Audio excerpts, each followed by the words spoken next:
Good afternoon. Welcome to the webinar of the WVS Survey Association. And today we have a presentation by Professor Anneli Kaasa from the University of Tartu. And the topic of her talk is how the WVS data have helped to systematize different cultural models. Professor Anneli Kaasa is Professor of Social and Cultural Studies and Economics at the University of Tartu in Estonia. She holds a PhD in economics from the same university. Her current research is about cultural differences, conceptualization and measuring of cultural dimensions, the relationship of culture with other social and economic phenomena. Professor Kaasa is the head of the chair of economic theory and teaches courses about higher mathematics, economic theory, and cultural context in economics and business. Her interests include using various novel quantitative research methods. She has published in various journals covering a wide spectrum of political sciences.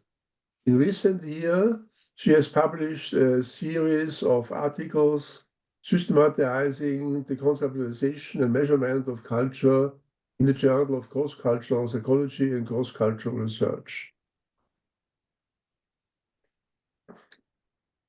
So without any further ado, I would like to ask you to start your presentation, Professor Kaasa, and the floor is yours. Thank you. So hi. The introduction is done, and I will today basically tell you a story how I try to first for myself and then for others to systematize a lot that we have respect to culture. And well, basically let me check if I can switch that. Yeah. The long story is in these 3 articles, but I will try to give you the short story today. So any details that you are interested in, you can find in those articles. So I will first briefly say what do I mean when I say culture. If we talk about culture, we could mean several things, and some you can touch or see, and some are rather something that we could feel, observe in some different ways, and this is the underwater part. And this presentation today is about this underwater part.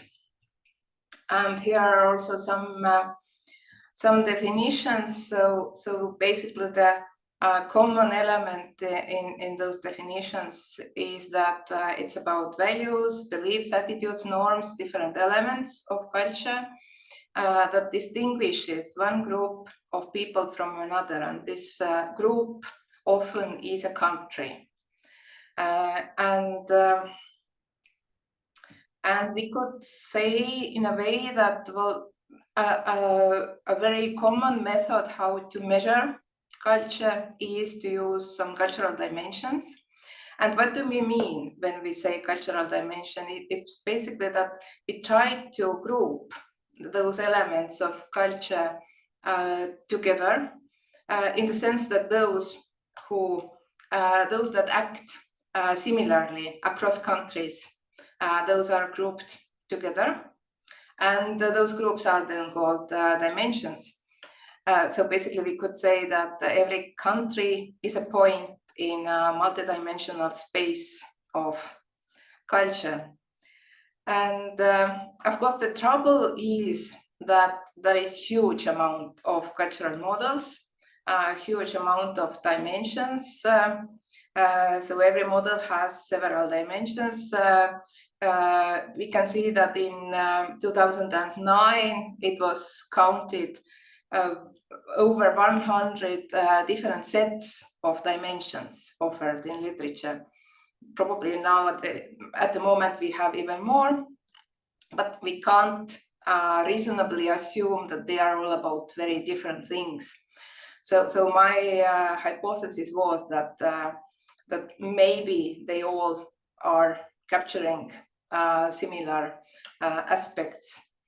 And what is also important is that this is not some kind of like search for new chemical elements or something that are out there. We don't know, but we have to find them. It's rather that those cultural dimensions, it's our way to make sense of reality, our way to understand how people think in this country or that country. So this is rather kind of like a tool. And yes, it's we can count different reasons why different authors analyzing different data, maybe a little bit different data, come up with different models.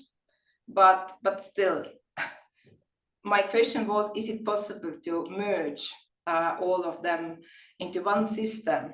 A very ambitious task, of course. And then I read a lot. I read all those authors that are listed here, and even more. And then I understood that it's too much for one adventure.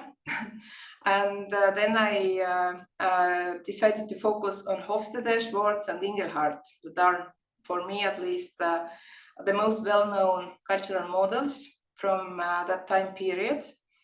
And what I did,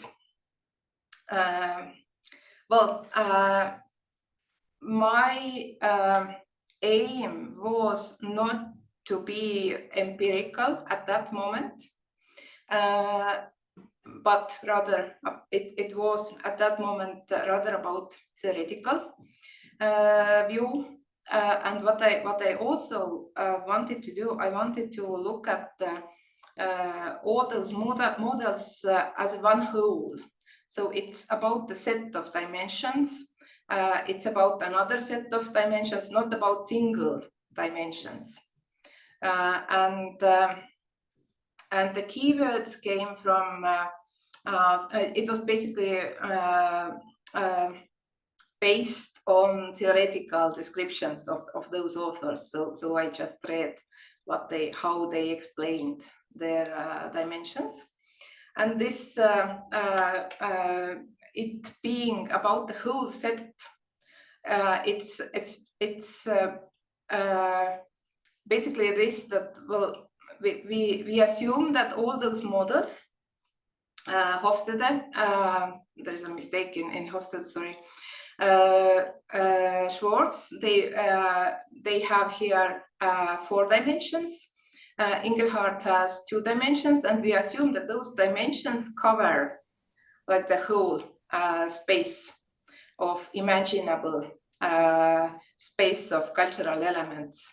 There is a small print here about what was included, what was excluded. And one important thing is that should be mentioned here was that the most wider sector of Schwartz's model, which is this conservatism embeddedness, that one was split into 2 parts, so that it is easier to align with other models, so that now we have clearly 4 dimensions from Schwartz as well. So that was kind of like alignment. And now the idea was that, well, we could put those disks above each other and align them so that similar dimensions would be above each other. Of course, I couldn't write them above each other, so they are around each other at the moment. And this was the result of this theoretical exploration. And of course, that was theoretical. And now we get to the WVS survey part. But yeah, I have a few slides to show what was the main result. So basically, it related 4 Schwartz's dimensions with 4 Hofstede's dimensions, as we show here. And also, it kind of like related pairs of those with Inglehart's dimensions. So we can see we have in the middle, for example, self-expression versus survival, but they cover 2 dimensions of Schwartz and Hofstede. So that was the result from here. But yes, empirical evidence. And now I turn to WVS survey. That was my adventure together with Professor Michael Minkov. And the first idea was to search for as many as possible indicators from WVS survey that would describe culture. Of course, we wanted not to over-represent any fields, like, well, we have very many indicators about religion, for example, in WVS survey, so we couldn't include all those. But still, we found 25 indicators that were repeating throughout the waves. We did factor analysis, and the first understanding was that actually it is reasonable to continue with 2-dimensional model because, well, I will skip the details, but the next factors were not explaining too much of variance. And 2 dimensions make sense in the when we look at previous literature as well, because, well, Inglehart's model has 2 dimensions. Then we have this revised model of Hofstede, revised by Michael Minkov, and then we have also what I included, which is not maybe so well known, but this was this synthesis of Hofstede and Inglehart by Hofstede and Welzel, and they ended up with 3 factors actually. But as far as I understand, 2 of them are closely related to culture. So I took those 2 dimensions into my analysis. And well, this is what I got, those 2 factors, what I got from analyzing those 25 items from WVS survey. I named them freedom versus concern and responsibility versus faith. But I must say in the beginning that they are very close to Inglehart's dimensions. So freedom versus concern, this is similar to self-expression versus survival. And responsibility versus faith, this is similar to rational versus traditional.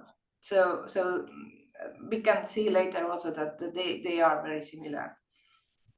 And this is, I'm just showing what you can find in the article, that there is also a kind of like, again, another cultural map, which is actually regarding the placements of countries similar to Inglehart-Welzel's, but a little bit different as well. So you can check that. And then now we get to this aligning models stage. So my question was if it is possible to merge theoretically different models. Is it possible that we could somehow also merge those empirical models, those 2-dimensional models for which we have up-to-date data at the moment? which I listed before. And my idea was actually that, well, if I have now my scores and I have data about those previous models, is it possible to check how they are aligned with each other? And I did it with the help of matrix rotations. Again, I skipped the details. But the main idea was to use matrix rotations so that we could rotate one model, like the factor loadings, so that we will be very close to another model.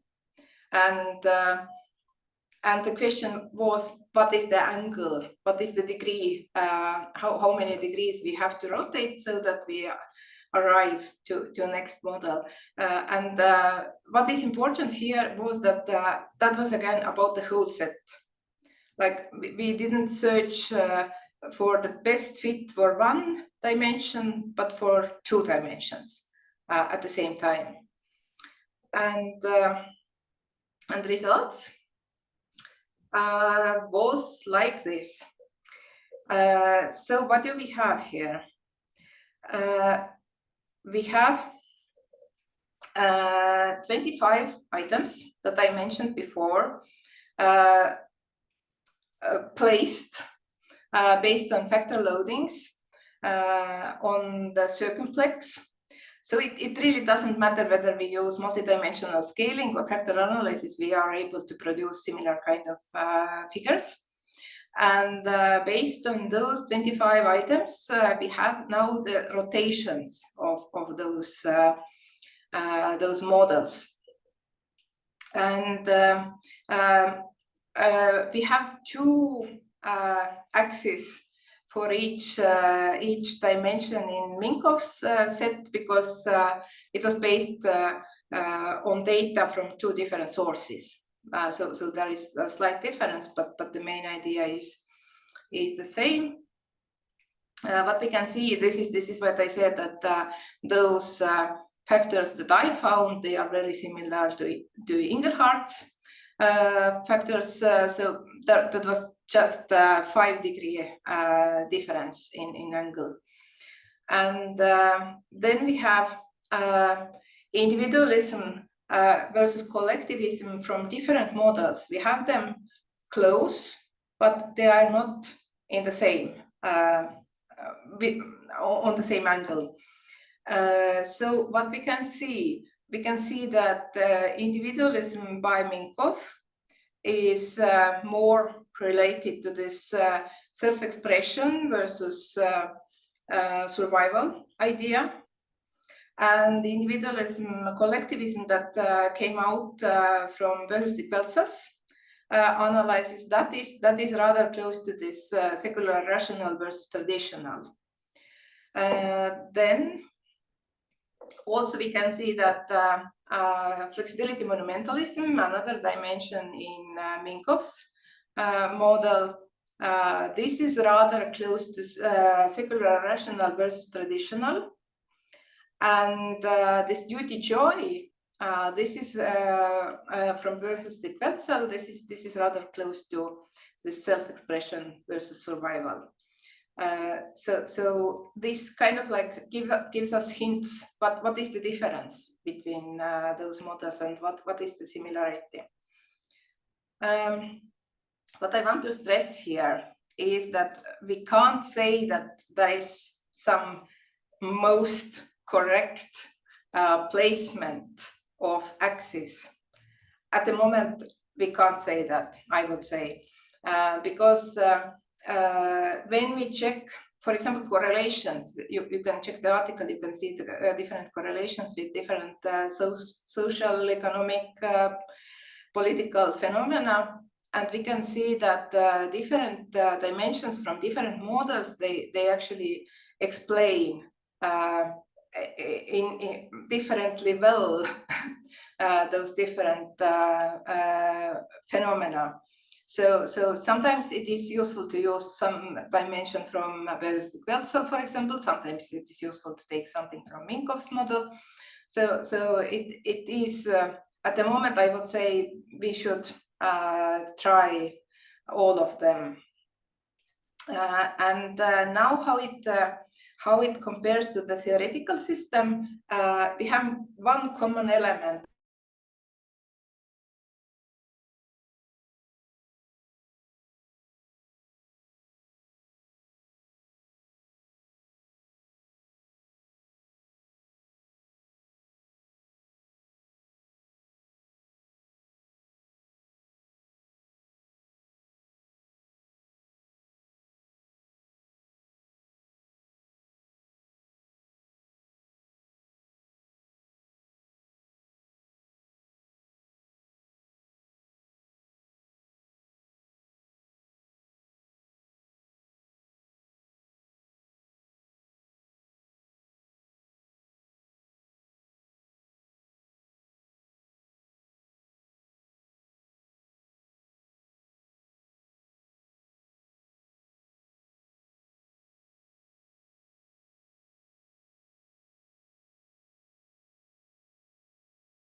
I think we have lost the speaker. I hope she can reconnect.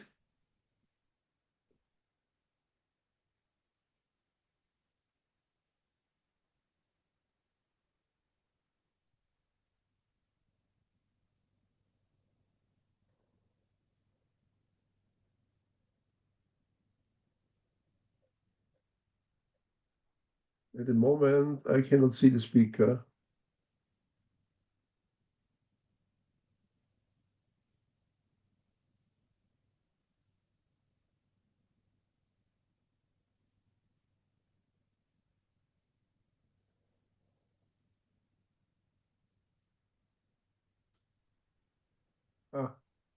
Okay. Are you back, Anneli? Yes, I am back. But we lost you about. yeah, I understood. I didn't continue to speak. Okay, please carry on. Yes, I will Maybe you have to reload your presentation. Yes, I will do that. Thank you. Give me one moment.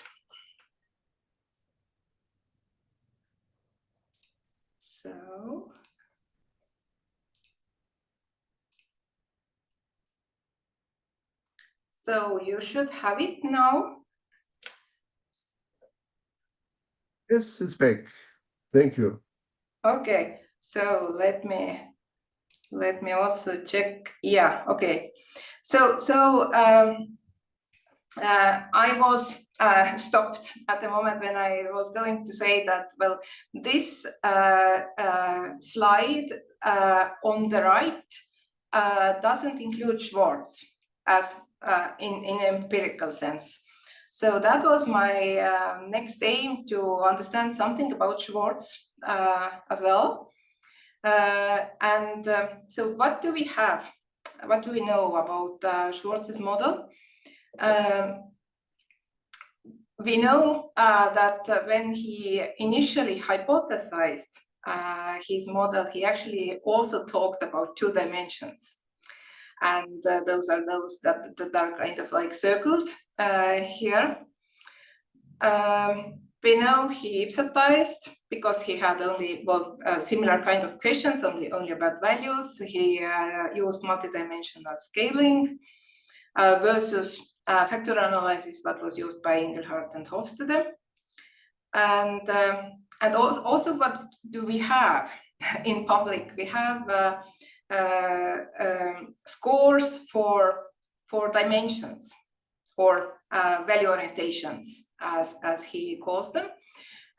we don't have data about items, like about single items. We have data about single items, for example, in European social survey, but it's well, it's 21 items, which is not bad. But the problem is that this is only Europe, and this is also a database where we don't have much about culture in the sense of other questions. So I came back to Welzel's survey, which has had 10 items in waves 5 and 6. I would say inspired by Schwartz, because Schwartz hasn't approved them, as I understand. But they are still about the same thing.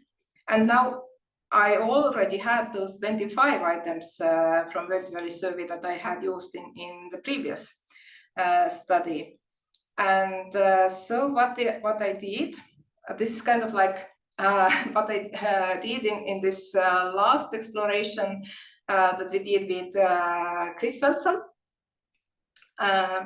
So basically, I used those 10 items. I had as a background those 25. I also added something that were present in those waves additionally to check my ideas.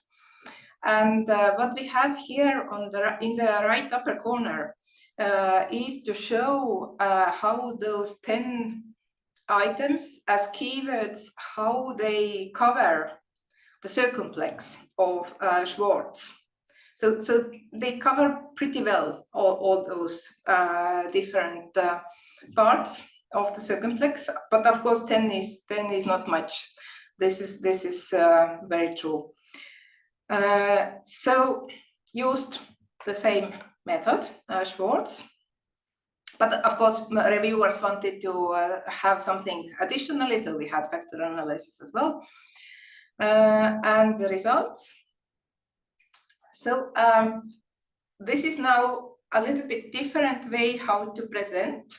So let's look at what we have here.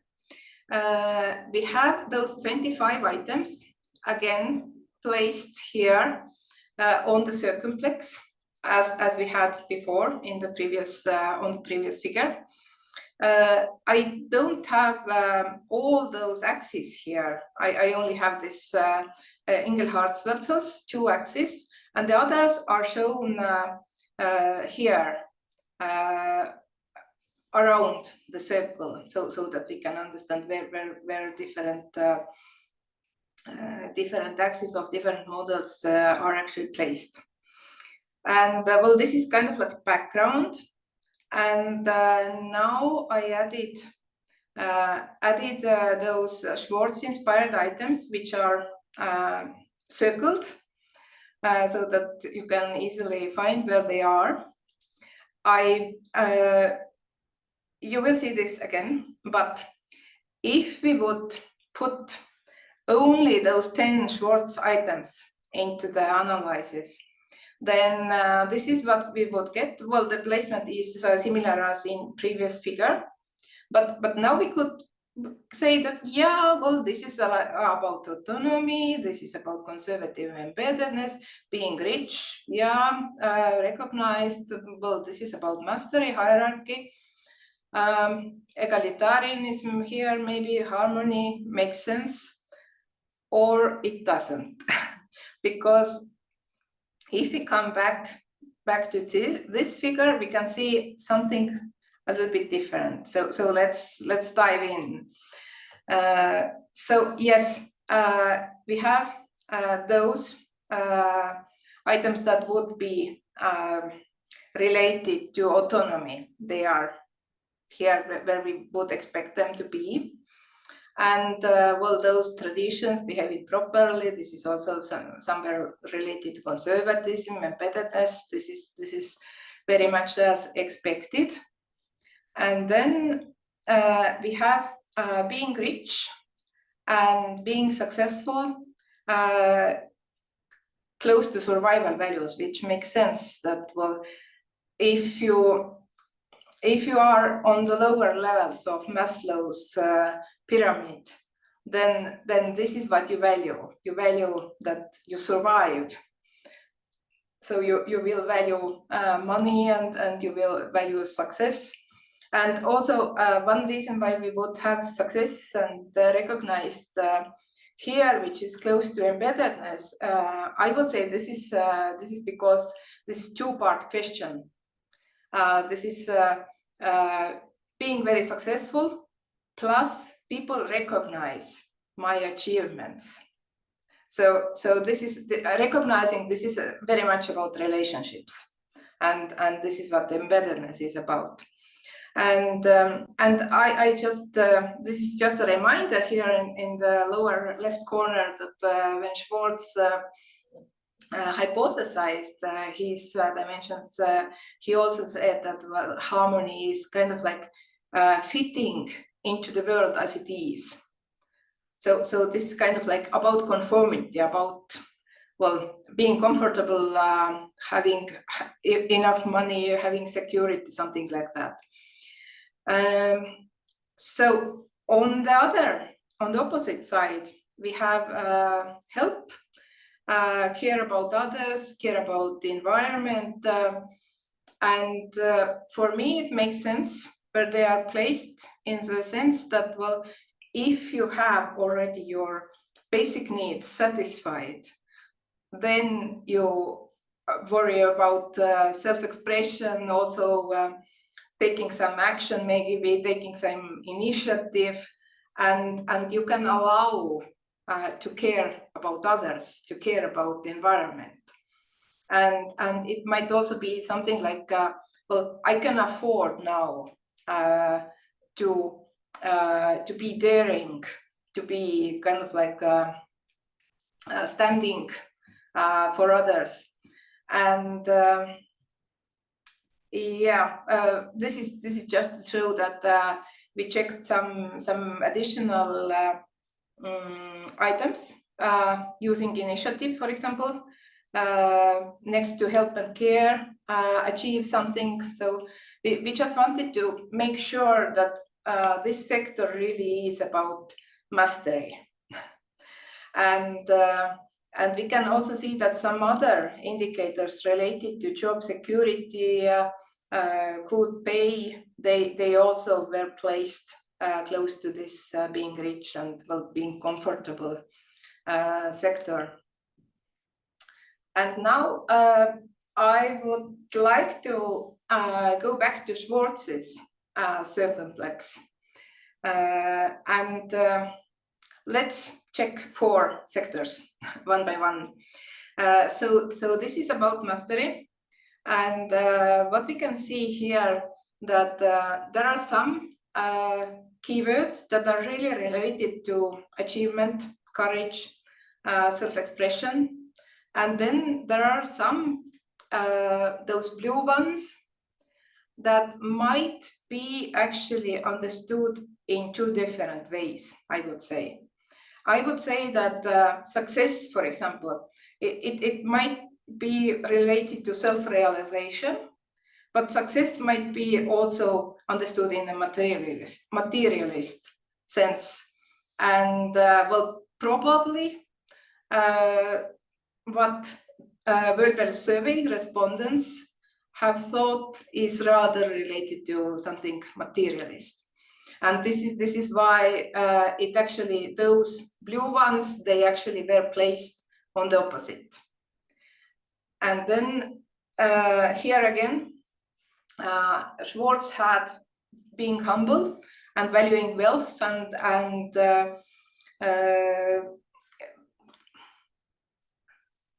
let me check social power on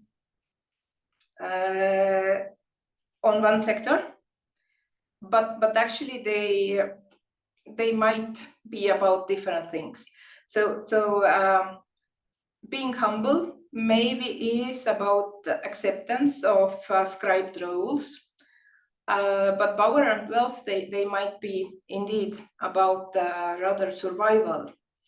And I would say a hierarchy dimension, it really is about structure and maybe not so much about how well you live. Then another one. What is the problem here? Maybe is that protecting the environment, this keyword. I would say that understanding of this keyword has changed throughout decades. So that earlier it might have been rather about, well, let's not ruin what we have. Let's not harm nature, environment. But now it is rather about let's restore. Let's take action. Let's be active. Let's take initiative. And that might be that why we have in nowadays results, we have it on completely different position. And last, being helpful. This is also a very dangerous keyword because it might mean very different things. It might be like naturally helpful, and then it might be like I'm ready to help others to get their admiration, to get something back maybe, or it might be even that I'm helpful now when I can afford it. I have enough of wealth, and I can afford it. So that is also possible. And one more thing, when I thought about this, then I started also think that well, maybe harmony isn't the best word. And one idea is that maybe it's rather like about mastery versus conformity. Like taking action, taking initiative, or just being comfortable and well, having comfortable life and fitting into the environment. And this is a little bit different from harmony. So I start to conclude from this last exploration. I would conclude that I'm not saying that Schwartz's model is completely out. I'm rather saying that the main idea for me still holds. But the trouble is about keywords we use and about the wording of those questions we use in order to when we try to use a nice word, operationalize. What do we use to operationalize this this model? And last, I wanted also to show that we can put those modern two-dimensional models also on the same background, and this is how we might get some ideas. For example, I personally, this is the figure, those two figures I use very often when I have to make sense of something that I observe. So I will check what where are those keywords, what is the dimensions they are related, and it kind of like gets a little bit more clear for me at least. And I also wanted to maybe say a few sentences about why I do think those results are useful. Is that well, we have a lot of studies that have analyzed how culture influences some other phenomena. For example, I don't know, entrepreneurship activity, innovation activity, something like this. But those studies have used different cultural models. And now when we know how those models are aligned, we could kind of like form wider bases in order to conclude from those studies, so that we can relate the results of those different studies using different cultural models, so that we have kind of like more stronger conclusions maybe. So I think this is it yeah, I have once more those articles here. They are all open access. But I think, well, for questions, maybe I will keep that slide so that you might be inspired to ask questions.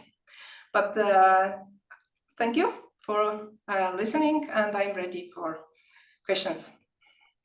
Thank you very much, Professor Kaasa, for this very interesting talk, which was very inspiring. Now we have a question and answer session. Please raise your hand on the screen or write on the chat your questions or comments or other remarks.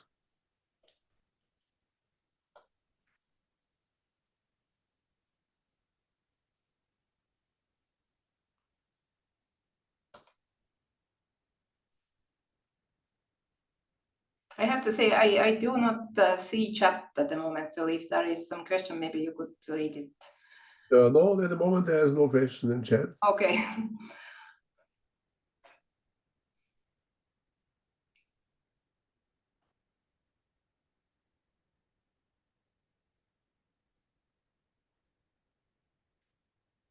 Yeah, usually when there are no questions, there are two options. It was either so clear or it was so ununderstandable. So there's also a theory that it was so complex that you can't even think about the question. Yeah, Because yeah. so exciting.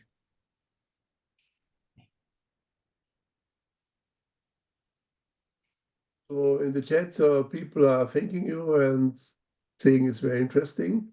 Maybe what is your next path of research? You want to stabilize these models, or you want to ask for additional data, or what is your next step in your research process?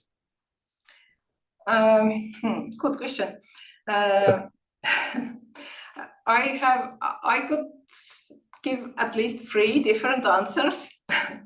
Yes, but at the moment,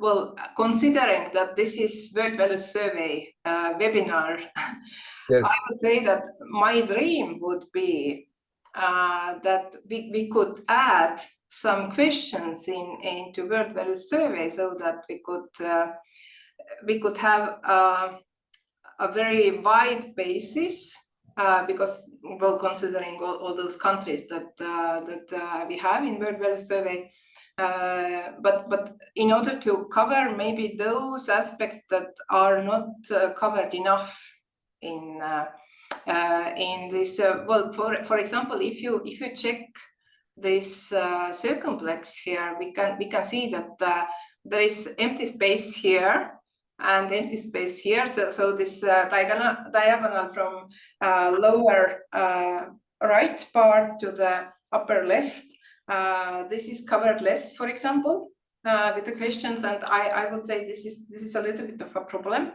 when we try to get the full picture. So this is something I would see. I'm not saying that I can do it, but this might be something that we as a community might want to do to understand all this even better. But another thing, if you ask what is my future interest, so now I would like to dive a little bit into the sources of those cultural differences. So I have written some grant applications for that one, but so far I haven't been successful in getting funding for that one, but I will not drop it. Okay.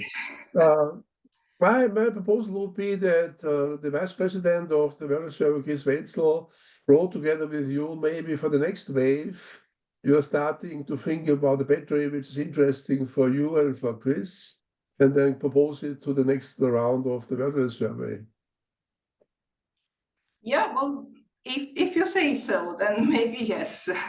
Okay, so now the questions are coming in. Serda Karabati is asking, any goals there on integrating the MFT model into the picture? MFT model. What is MFT model? I have no idea. Hi, it's the Okay, moral foundations theory by Jonathan. Hi. Sorry, I didn't hear the whole sentence. Moral foundations. Moral foundation model. Yeah, well, I can't answer the question because I haven't heard about it before. Okay.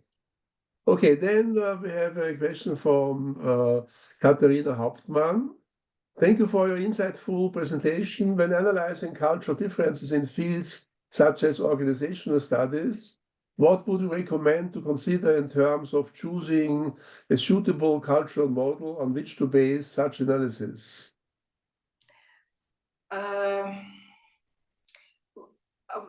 Well, to make sure I understand the question correctly, was it about applying something like that in organizational studies, or? So when you analyze cultural differences in organizational studies, what do you recommend to consider in terms of choosing a suitable cultural model on which such analysis should be based upon? Maybe I can clarify. Yes, So please. having my Please. camera on, it's kind of given up hope on me. I'm analyzing organizational phenomena, which kind of are linked to what degree people are more or less likely to adhere to rules or to interpret rules in a more flexible way. And there are studies on my phenomenon from very different regions in the world, but I'd say that maybe there might be cultural differences involved. So far, I had only come across Hofstede's model with the 4 dimensions, and when considering whether to base differences or analysis of differences on either 4 or 2 dimensions, what would be kind of things to consider in making such decisions? Well, I would say that if you think about how to treat rules, for example, or how rules are treated, then I would say that this diagonal from uncertainty acceptance versus avoidance, or conservative versus affective autonomy.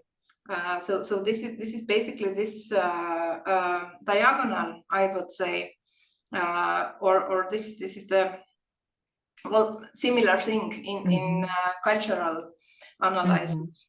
But of course, I would also have to say that I have checked some models of organizational culture as well, and I would say that, well, yes, they use different terms.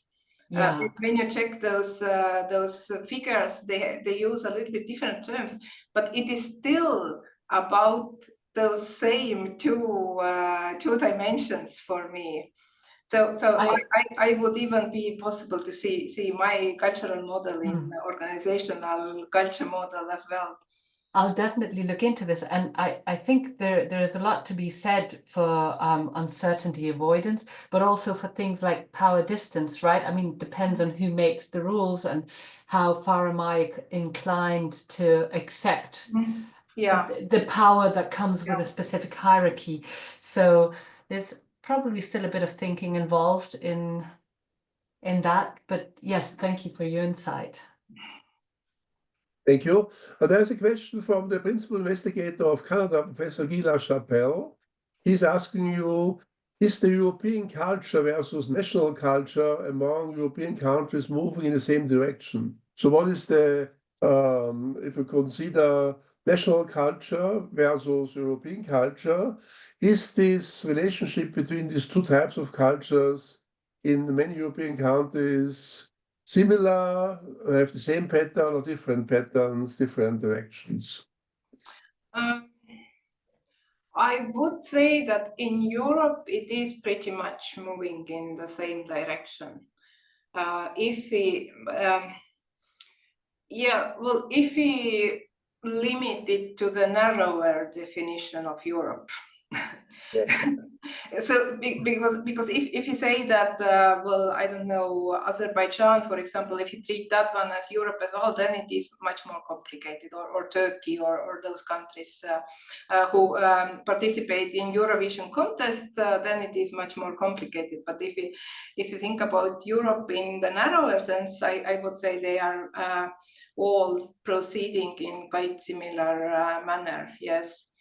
And at the same time, we have some countries where people, and in Europe it is rather towards more liberal ideas and more tolerance towards different things. But in some countries, this tolerance is actually also decreasing. Yeah. So you're talking about 27 member states of the European Union, plus Switzerland, plus Norway, plus UK. Yeah, something like that. Yeah. Yeah. Okay. So the colleague posted the article on the chat, which is contrasting the Schwartz model and this MFT model. Just the information for you and for the audience. There's a question from Eduardo Pericat. Could you talk a little more about the difference between, on the one hand, affective autonomy, bracket, uncertainty acceptance, on the one hand, and on the other hand, intellectual autonomy, individualism? Okay. Especially in Schwartz's, in the light of Schwartz's model, I would say this is one part is, if it is about embeddedness, this is more about relationships. This is more about well, behaving properly and well, considering others' needs as well, and that part. And then this conservatism part, this is rather about having status quo, not wanting any changes. So this conservatism is not about relationships, it's rather about well,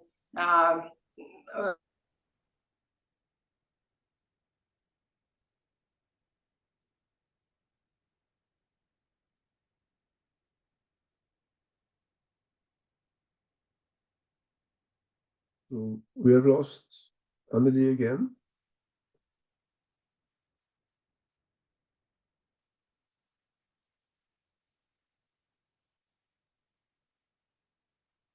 Are there any other questions you want to ask before Professor Kaasa comes back? We have 5 minutes before the end anyway, but maybe there's some final questions or comments.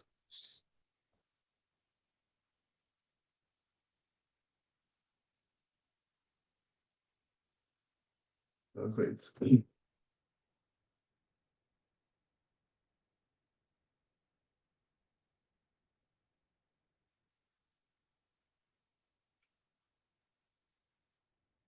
Welcome back. Still frozen.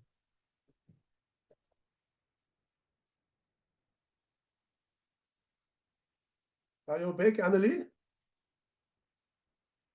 Oh, no.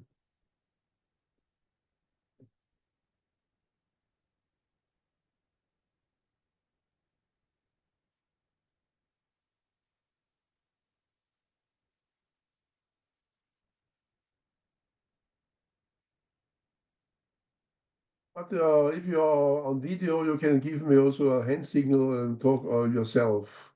You don't have to write on the chat necessarily.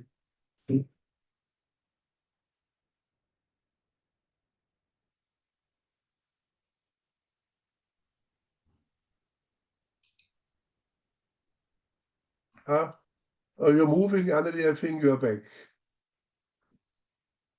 I can see you moving, but I don't hear you.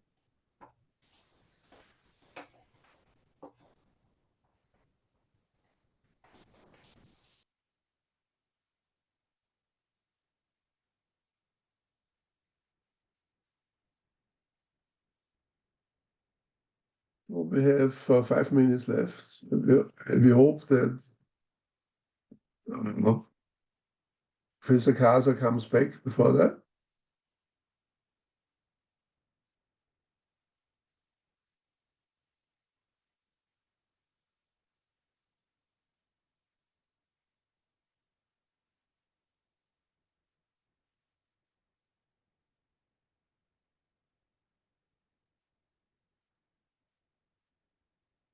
These are the joys of online webinar events. Sometimes you're losing communication channel. Let's wait another 2-3 minutes before we close the webinar. I Right. think I might be We're back. back now. Welcome back. Okay, so we have still 4 minutes. At the moment, there is no question on chat. I don't know if I finished the answering the last question for you. Yes, we were able to listen to it. Okay. So I just wanted to give you a brief update about the WVS survey. We are at the moment doing wave 8. We have already done wave 8 in Canada. Professor LaChapelle is here in USA, in Egypt, and in many other countries. So we are well on the way. And we will have every month a webinar like today's webinar. If you're interested, just write to the secretariat, and then we put it on the list of newsletters and webinars. So Professor Hamid Latif is here. He is the PI of the survey for Egypt. Professor LaChapelle is the PI for Canada. So we have many members of our team, leading team, in this webinar. Okay, we have 2 more minutes. You want to have some last word, Annelie Kaasa, Professor Kaasa? Well, I would like to thank you for inviting, because well, this is a very new, exciting idea to have those webinars and to collect this different knowledge and different ideas from the world. And I would certainly be very interested to listen next presentations. And well, I think this is a very good start for new sharing ideas and exchange of ideas. So thank you for inviting me. Thank you, and thank you all for asking interesting questions, and hopefully see you next month. And we are trying now to invite scholars like you who are working with our data but are not part of the network to connect with them and to have a network of all scholars who are thinking about the WVS survey, working with it, criticizing it, etc. So thank you very much for your wonderful talk. And I wish you a very good afternoon or whatever your time zone is. And see you soon, maybe next month. Bye-bye. See you soon. Bye-bye. All the best.